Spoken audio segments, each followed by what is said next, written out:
we've got a couple of other things that might be more philosophy of science versus science nature, but you'd also mentioned carbon sequestration. Let's talk first of all. Well, let's talk about the carbon sequestration. I know that sometimes when we talk about carbon, the flaps go up and people kind of try and zone out. And yet, you know, I guess something that also really amazes me is that somehow in the media, carbon is kind of put out as this terrible toxin, you know, and yet here we are saying, hey guys, it's a resource, it's a resource. Yeah. So unpack that a little bit for me. Well, they're talking about CO2, they're talking about global warming, and I don't care whether you're a fan of global warming or not. It doesn't matter to me. What I think, carbon has only been vilified in its global warming emissions, you know, where cows are farting methane and oh my God, you know, come on now. Yeah. Natural system's been doing this forever. And so they've, like you said, villainized carbon. Well, carbon is what drives it. We're made of carbon. The plants we eat are carbon. I mean, come on. Education somewhere along the line. But soil as a resource, I mean, there's 150 million acres planted of corn and wheat last year in the United States of America. If we had cover crops in those systems when they're in fallow, how much carbon could we sequester? And I'm not talking about for global warming's sake, I'm talking about for building a nutrient cycling system. In addition to pulling carbon out of the air and maybe reducing CO2, whether you're for it or not, it's still a good thing. Right. So there's a natural resource that we're not utilizing. If we're really concerned about CO2, atmospheric CO2 in this country and around the world, why are we not planting cover crops at a rapid rate just for that alone? Yeah. I mean, there's more to this soil health thing than just farming and NPK and those things. There are different ramifications here. Well, I see them in terms of food security, Yep. less reliance on fossil fuel. I see them as a huge environmental boost. You know, covering the Midwest, just corn and soybeans, Sure. and where's that ending up in the Mississippi Basin? Well, the dead zone in the Gulf. Right. We had a drought last year in the Midwest, right? Yeah. The dead zone in the Gulf shrunk 50%. Yeah. Then it started raining, and it went right back. Well, what does that tell you? What if we had been planting cover crops in there? Yeah. I mean, and it's going to take time. Yeah.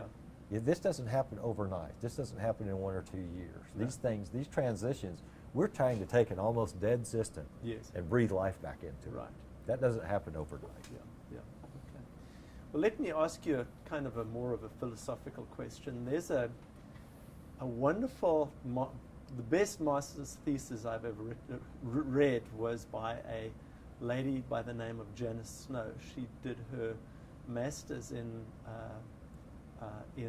urban and environmental planning at Tufts University, and she called her master's thesis "Misunderstanding of Soil Ecosystems." And she contrasted 4 different conceptual models. One, on the one extreme, is this model that soil is a physical medium to grow plants and Right. to put buildings on. And I think that was, or still is, the Soil Science Society of America's definition of soil, versus soil being a living, mutualistic network, brown ecosystem on the other side. When you look at those two sort of contrasting conceptual models of soil, how does that make you think? Well, the one that's just, it's a medium to hold plants and to grow cities on, Yeah. is simple and easy. The other one's holistic and hard, and we just tend to run away from holistic and hard for some reason, and Right. in comfort zones. Yeah. It's like, well, no, we have a good understanding. I remember when I was in grad school, and the head of the department came up here.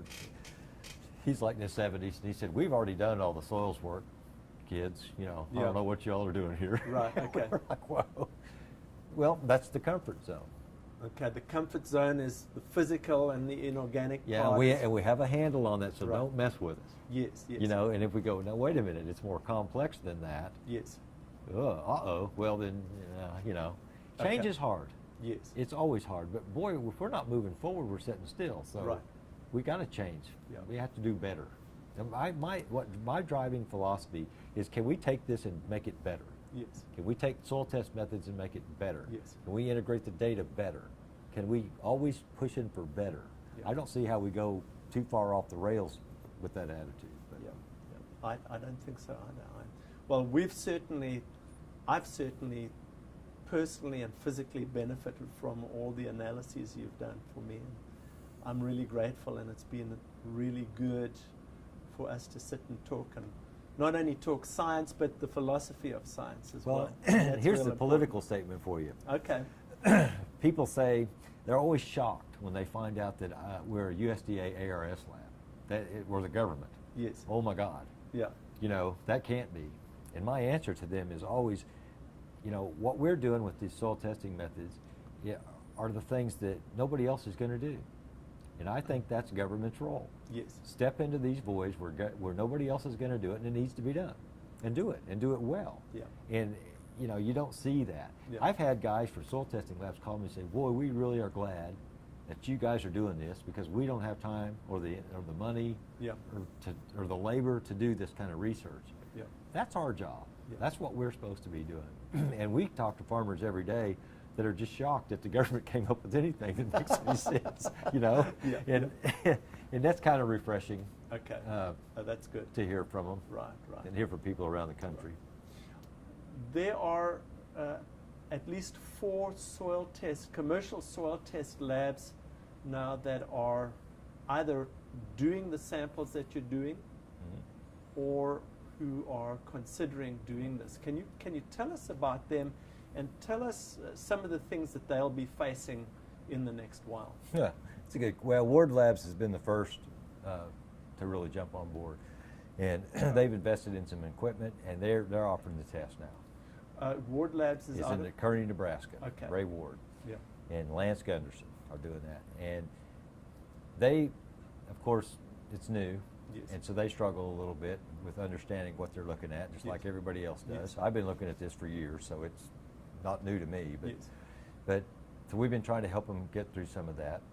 But there's a real interest out there, which is why they've invested and gone for it. But I think the important thing to understand is that you can run thousands of samples through a lab a day with the Yes. technology we have. Yes. But you can only measure pretty simple things. We're measuring fairly complex things, and you can't run thousands of samples using these methods. Got it. So there's going to, if this deal keeps going, there's going to have to be a lot more labs come on board to service the demand, because you can only run, I don't know, 40 to 100 samples a day doing this. So it's going to be something that's going to be on the side, that's going to grow slowly. Yeah. With these labs that are trying to do this, but they see the value of it, or they wouldn't be doing it. Yes. And the reason is the farmers are asking for this. Okay. And Well, that's encouraging. And that's why we were offering it free, was to get the methods out there. Yes. You know, we're a government entity. We can't justify charging, but we wanted to get the methods out there and let them see, because you can't, I can sit here and talk till I'm blue in the face, but until you, on your send me samples from your farm, Yeah. you see the results from your farm in a new way and go, wow, that's different. That makes sense to me. Yes. Now we're getting somewhere. Yes. And so that's why we've been offering it. We've had soft funds to drive this that pretty much dried up. NRCS is stepping in to help us because they believe in it. Yeah. And I want to say that there's a group of folks out there in this soil health thing that we've drunk our own Kool-Aid. You know, Ray Archuleta, Yes, yeah. Gabe Brown, Dave Brandt, Jay Fuhr, John Stitka, on and on. You know, that's a core, and I've gotten to meet these guys and get to know them, and boy, I'm going to tell you what, that's a core of human beings that really want to do what's right. Yes. And that, I haven't run across that much in my life. And I feel pretty privileged to be part of that group. Yeah. So. And I would say exactly the same on my side. You know, being part of this project has been kind of like a dream, and meeting with people who think the way the rest of these guys, where the science is working out, the science is making sense, and slowly but surely that message is going Well, across. let me make this point. Gabe Brown and Dave Brandt and a lot of farmers out there, those guys already know this works. Yeah. It's not like we've invented something new. All we're doing is trying to explain what they've done. Yes. That's really, and then pass that information on. Yeah. Dwayne Beck told me once that he was inducted to the South Dakota Hall of Fame for rediscovering what his grandfather was doing. Yeah. So that's My grandparents grew cover crops. Yeah. I mean, And that was a forage crop at the time as well. it was a forage crop, but they used to grow cotton in Oklahoma. Yeah. And they depleted their nutrients because they didn't have fertilizer. Yeah. And they were using legumes. Yeah. You know, I started doing legumes 7 years ago in cover crops, you know, and it's like, I wasn't doing anything new, Yeah. reinventing the wheel. Exactly. We tend to lose focus with our technology about the fundamental things that Yes. aren't going to change. Right. And part of the soil testing has been, let's go back to the fundamentals. Where does this stuff come from? How does it work? How is it integrated? You know, quit focusing myopically on one thing, Yeah. and look at the whole. Yeah. Well, it's a little bit like, I've talked mainly to people who talk about farming nature's way, but you sound like you're analyzing nature's way, and I think that's pretty darn good. Yeah. Well, Rick Haney, it's been great to talk to you. I really appreciate your time and the fact that you've opened your lab up to us, and you've given me a lot of work in my editing, but I'm happy for that. Thank you so much. Yep. Can I say one more thing? Absolutely. You have decided to make the effort to come out here and do this. And the other thing that's impressed me about this soil health movement is I never used to believe that one person can make a difference. But the reality is one person can make a difference. Matter of fact, one person can make all the difference. And if we stay focused on this and we keep moving forward and it breeds itself, people are drawn to that positivity and people are drawn to trying to do something better. So we appreciate your efforts, because if you had chosen not to do this, this wouldn't happen. And that's important. Now all this, and it's just almost like nature. You get a bunch of human beings focused on something and get a little positive influence going, and you can't believe what happens. And so that's really changed my philosophy on life in some aspects too. I've also heard a saying that says something like, there's no telling how much can be done if nobody's bothered about who gets the credit. Yep. Well, and Ray Archuleta and I have had that conversation, and because I was calling what I was doing the soil health tool, and now it's called the Haney test, and I really didn't care, you know. I just want the methods out there and for folks to look at this stuff. That's what's important. It's not me and fame and fortune. And if I was after fame and fortune, I wouldn't have got into dirt science, you know. Right. I think it's great that people are pulling together without being egotistical about it and just trying to actually do the right thing. Well, what a great cause. Yeah. Being part of something bigger than you are is Yes. great. It is.